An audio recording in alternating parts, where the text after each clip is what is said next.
The first half of the 20th century brought Americans face to face with the depths of their fear and the heights of their courage. Through both, their notions of freedom, equality, and identity were transformed. There are two great turning points in the 20th century, and the first is the Depression, and the second is the World War, and that both of them make an enormous impact on American identity. The official national definition of Americanism changes very dramatically to include everybody through the labor movement, which brings all these different groups for the first time into organized labor, new immigrants, many African Americans, women workers, all brought into the industrial unions of the 1930s. And during World War II, the Roosevelt administration actively promotes a vision of the United States as an expansive and pluralistic society. There are nationalizing forces, obviously, in the armed forces as people are pulled in to serve and are exposed to people that perhaps they'd never been exposed to before. As people are pulled from the countryside into the cities, into defense and industrial employment. And of course, there are the ideological dimensions of all of this, in which a common enemy was identified. It's a very striking thing to see how that war takes people who you might expect to be the most alienated of Americans and gives them a sense of national involvement, and then a sense of entitlement to national rights that have not been given them before. The depth and breadth of these changes obviously exerted a huge impact on the question of equality and freedom, because it's very difficult for them to come back and say, okay, now you go back to your segregated pre-war lives and this is what you're going to do. It becomes embarrassing to talk about American values of freedom and liberty to the world and to have basically a system of apartheid. The 30s and 40s opened new horizons for women as well. Women in 1945 were in a new place, you might say. The joy of earning their own income was enormous. The satisfaction of participating in a larger cause was enormous. Women had managed to run themselves, their lives, their families, to participate in unions, to take leadership positions in the absence of their husbands. Many women wondered why they couldn't continue to do so after the war. As Americans still struggled to achieve freedom at home, America, the nation, assumed the leadership of the free world. The term the free world actually originated right at the beginning of World War II, the notion being that the world is divided into two camps, the sometimes called the totalitarian camp, which was represented by Hitler, and the free world of the United States and Britain, etc. Now, when World War II ends, the rhetoric of the free world is transferred into the Cold War. So that's kind of the common theme, that America is a democratic society, and one of its tasks is to help rally the world to face the challenge of totalitarianism.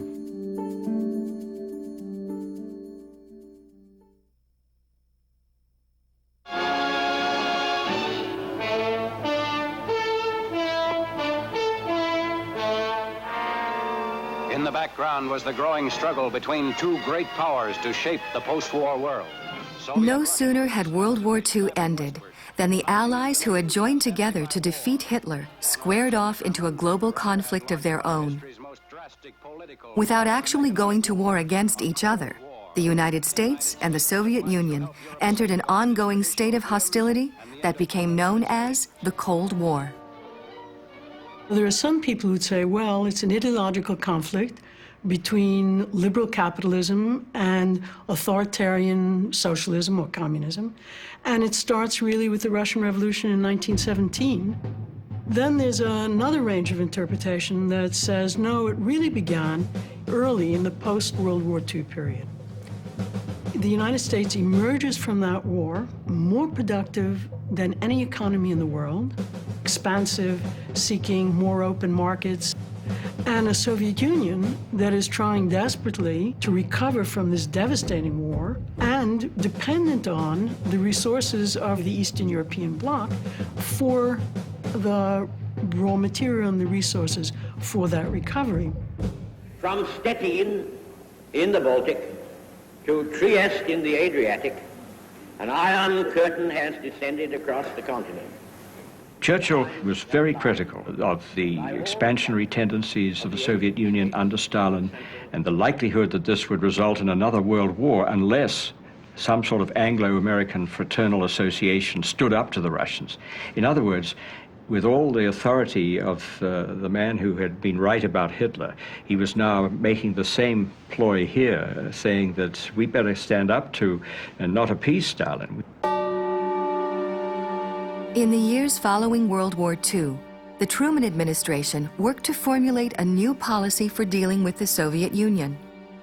Early in 1946, the State Department asked George Kennan, a career diplomat in Moscow, for an in-depth analysis of the developing East-West conflict. The main element of any U.S. policy toward the Soviet Union must be that of a long-term, patient, but firm and vigilant containment of Russian expansive tendencies. There were a group of people in Washington who were sort of searching for this kind of response, who believed that the Russians would only listen to force, and who wanted to keep the United States military at a very high level. Kennan later said that he never thought of containment as strictly military. He thought of it as also involving politics, culture, all kinds of other instruments of diplomacy. At this point, containment had taken on a life of its own, and Kennan had been forced out of the government.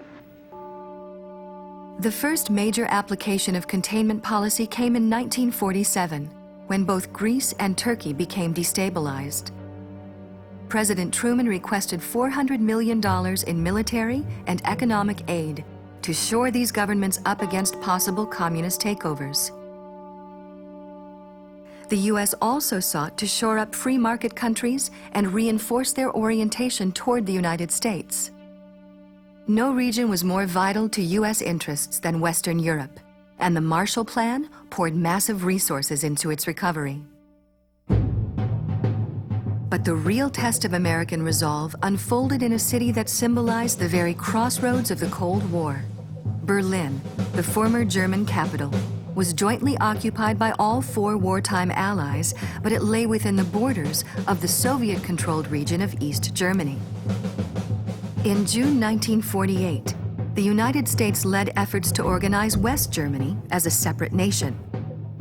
Stalin responded by blockading all highway, rail, and river traffic into Berlin, cutting off its more than 2 million inhabitants from food, fuel, and vital supplies.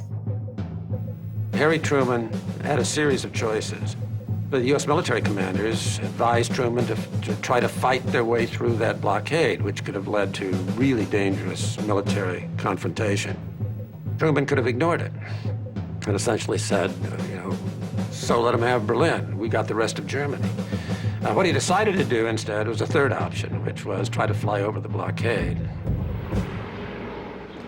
I made 208 flights from November around to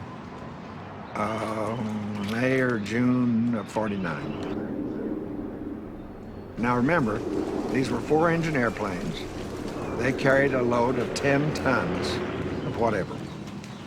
And we needed 450 tons a day just to keep those people in West Berlin alive.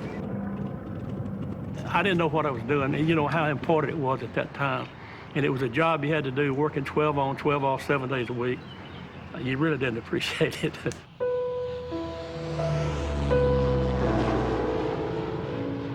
The only reason that I felt halfway decent about it was I was so mad at the Russians for doing this, and those little kids, those little hollow-eyed kids.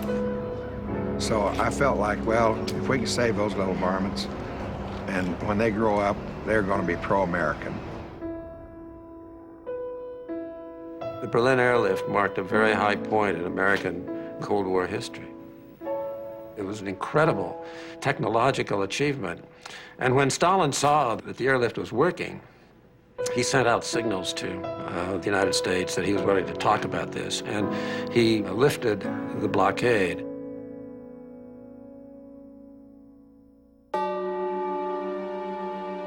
By the late 1940s, the imperative to contain Soviet aggression had been largely accepted as the central creed of U.S. foreign policy. In April 1950, the National Security Council sent Truman a top-secret report on the nation's military strength. NSC document number 68 argued that the survival of the nation and the free world required a massive military buildup. It will be costly, it will be dangerous, but budgetary considerations will need to be subordinated to the stark fact that our very independence as a nation may be at stake. Out of NSC 68 comes this new consensus. It is the blueprint for the Cold War. The assumption of NSC 68 is that Americans will cooperate as long as they understand what the dangers are. If they don't quadruple the defense budget and pay the taxes to support this new military, that they're going to pay a terrible, terrible price because Europe and much of Asia can fall to communism.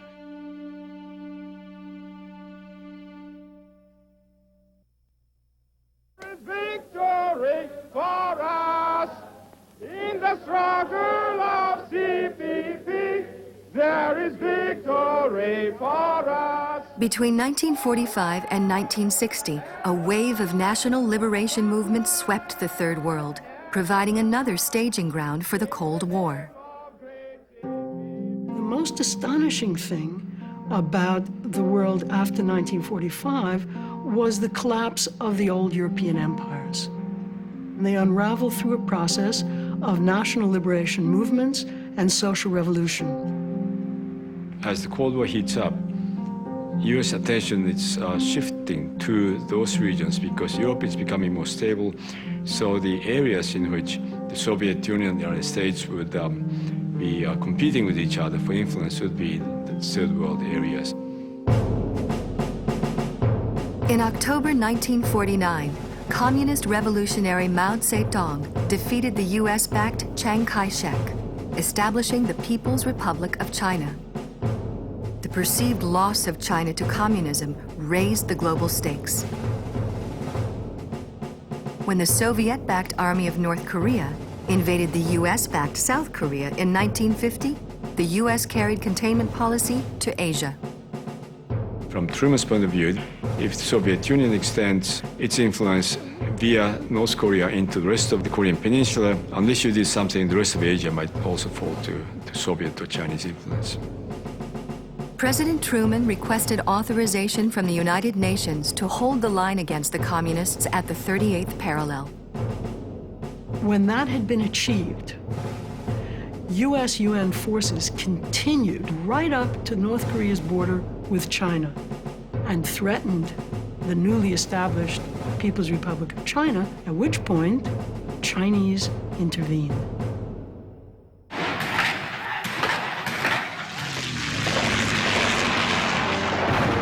The Korean conflict signified an escalation of the Cold War as large numbers of American troops lost their lives in the fight against communism.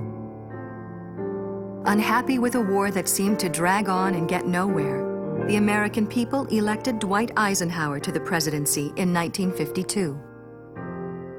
President Eisenhower made good on his campaign pledge to end the ground war quickly. In July 1953, the two sides signed an armistice that left Korea divided, just as it had been 3 years before. The Republicans played it as a victory, but really there was a sense that not much had been achieved. The other thing that was learned from Korea is don't mess with the Chinese army. It was huge, it fought well and fiercely. You could not conquer China. You could maybe try to wipe it out, but you really couldn't defeat it.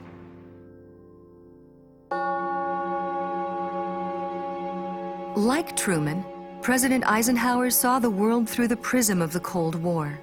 But his approach to containment was somewhat different, emphasizing covert operations and arms buildup. The Republicans wanted to save money, and they found a way to do that by putting the emphasis on nuclear weapons and the CIA. By the early 1950s, the CIA was already actively engaged in covert operations to secure U.S. oil interests in the Middle East. We had used so much of our reserves, we were going to become dependent upon Middle East oil. And so the United States began to make deals, particularly with Saudi Arabia. And what we did was get right in the middle of a whole series of nationalist revolutions. Iran became the most significant of these. And when the Iranians began moving against the British oil interests in the early part of the 1950s, Americans became very frightened. If the Iranians do this, will the Saudis drive us out of Saudi Arabia? Will we lose oil interests in Iraq? And what we did was to use the CIA to overthrow the Iranian nationalist government of a man named Mossadegh and to put the Shah back in power. This was the first time the CIA had done anything like this successfully, and it led them to believe they could do it elsewhere in the world, as they did in Guatemala. In Guatemala, the popularly elected leftist government of Jacob Arbenz was seen as the vanguard of a growing communist threat in Latin America. It was the same CIA operation. They worked with right-wing military people to get rid of Arbenz, and they were successful. After that, Guatemala became our ally, which it was throughout the Cold War. But at what a price? Somebody tabulated that as many as 200,000 people had been killed by right-wing regimes in Guatemala. For the U.S., it does have the unfortunate result that throughout the 50s and 60s, they were dictatorial, so the non-democratic regimes that the U.S. supported because those regimes were supportive of the U.S. in the Cold War. So many decisions in Washington became bound up with the Cold War. Even third world countries tried to play off the Soviet Union against the United States and so play off these big powers against each other. In 1959, the Cold War arrived 90 miles off the coast of Florida, when Fidel Castro overthrew the oppressive Batista regime of Cuba. Castro initially drew support in the United States, but when he began nationalizing American properties, President Eisenhower cut off the import of Cuban sugar. Castro was a very difficult customer for the Eisenhower administration. There's no doubt about that. But the question might be whether Eisenhower didn't act prematurely and precipitately in cutting off the export of Cuban sugar to the United States. The fact is, Cuba was absolutely dependent on that economically. And it left the Cubans with nowhere to go to sell their sugar. At this point, Khrushchev steps in and says, I'll take the sugar. That's an unfortunate development from our point of view, and one might argue whether Eisenhower was wise to let that happen.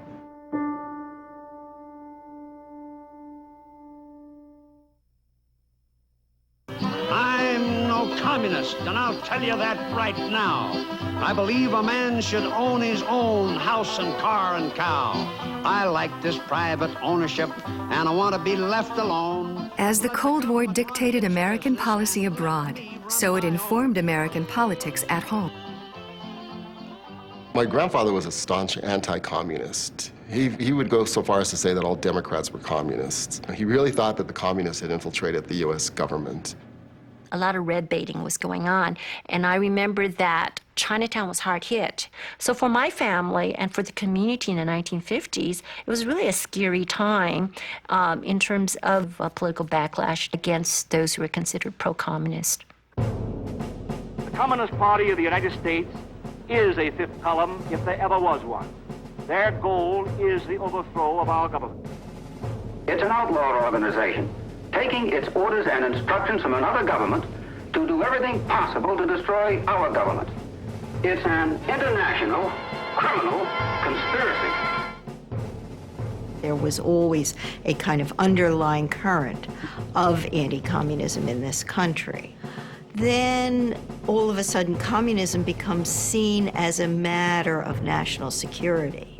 so that that traditional hostility to radicalism and to communism is now focused on national security issues. In 1947, President Harry Truman signed Executive Order 9835, which became known as the Loyalty Security Program. The government's loyalty security program enshrined this notion of guilt by association within the American political structure and created this political test for employment. What they took as the test was, what kinds of organizations did you belong to? Who did you hang out with? What petitions did you sign? Calling the House Un-American Activities Committee to order. The House Un-American Activities Committee was a key institution in this wave of anti-communist political repression. It's unfortunate and tragic that I have to teach this committee the basic principles of Americanism. That's not the question. HUAC, as we call it, would call up individuals, ask them, Are you or have you ever been a member of the Communist Party? Are you a member of the Communist Party? Are you a member of the Communist Party? and if they didn't give the appropriate answer, then the second stage would kick in, and that was often done by a private employer who simply fired somebody who was an uncooperative witness or who had once been in the party or whatever. To establish the right.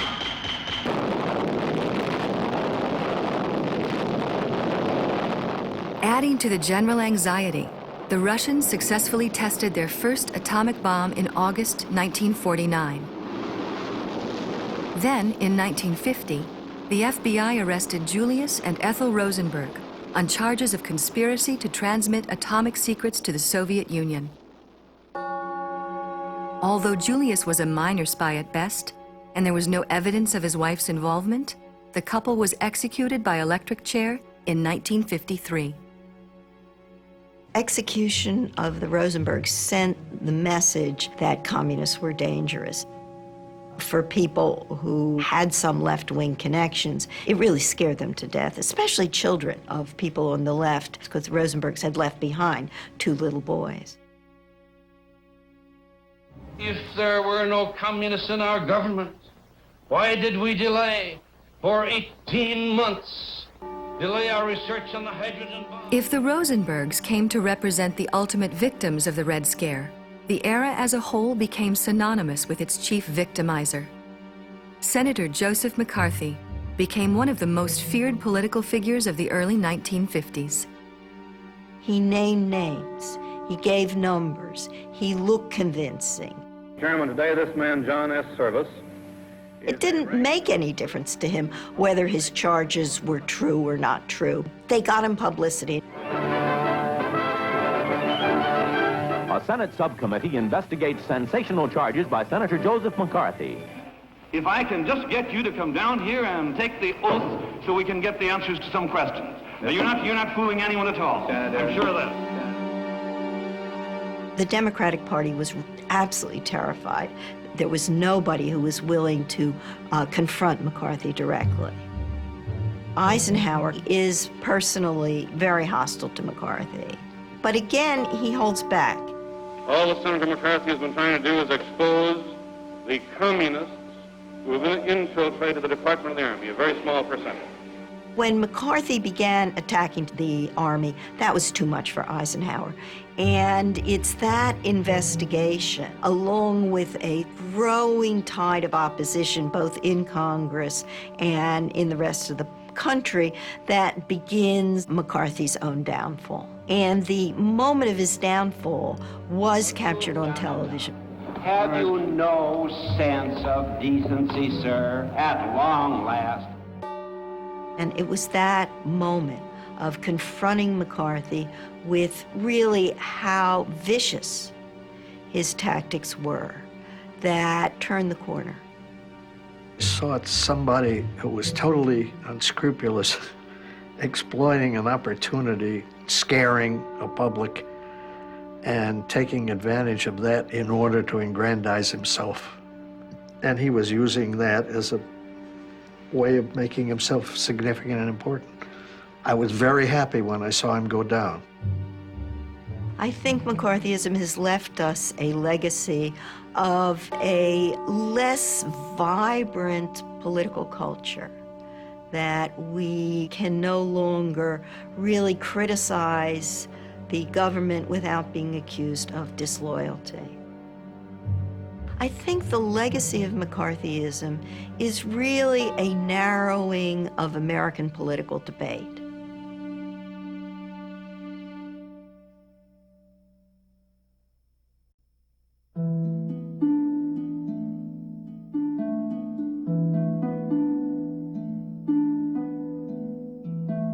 If you were looking at this as Eisenhower did when he left office in 1961, I think Americans, on the whole, were quite pleased with themselves. They had stopped the Soviet movement into Central Europe. They controlled the two great industrial powerhouses of Western Germany and Japan. They had stopped the North Korean invasion of South Korea, and indeed had stopped massive Chinese armies coming into Korea, a major conflict between the United States and China. It must be said that the Cold War gave a sense of purpose and focus to the United States, I do believe. On the other hand, I think in a way our society has taken on a whole range of somewhat militaristic, simplistic political ideas and values, appropriate perhaps to an imperial power, but nevertheless alarming, not just to American liberals, but to people around the world because of the enormous power that the United States has. When one thinks about all those years of Pentagon budgets of $300 billion and so on, or the $40 billion spent annually on the CIA, what have we had from that? The money could have been spent on better education, hospitals, schools. 10 seconds. The worst thing that's happened has been the nuclear arms race, which still has us threatened. It's the most serious problem in the world today, I think.